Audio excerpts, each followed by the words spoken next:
परदेसी साथ क्या निभाओगे, क्योंकि जब तुमसे इस्तेफाकन मेरी नजर मिली थी, अब याद आ रहा है शायद वो जनवरी थी। तुम यूं मिली दोबारा फिर माह फरवरी में, जैसे कि हम सफर हो गुमराही जिंदगी में।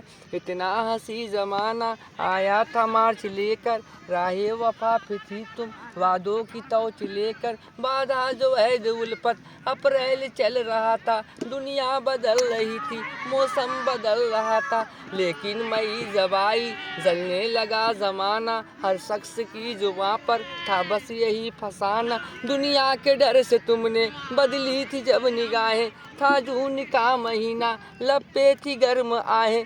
जुलाई में भी तुमने की बात की थी कुछ कम, ऐ आसमां पे बादल और मेरी आंखें फुरमत। माहे अगस्त में जब बरसात हो रही थी, बस आंसुओं की बारिश दिन रात हो रही थी। कुछ याद आ रहा है वो माह था सितंबर, भेजा था तुमने मुझको करके वफा का लेटर। तुम गैर हो रही थी, अक्टूबर आ गया था, दुनिया बदल चुकी थी, मौसम बदल चुका था। जब आ गया नवंबर ऐसी भी रात आई, मुझसे तुझे छुड़ाने सजकर बारात आई। बेकैफ था दिसंबर, जज्बात मर चुके थे, मौसम था सर्द उसमें अरमा बिखर चुके थे।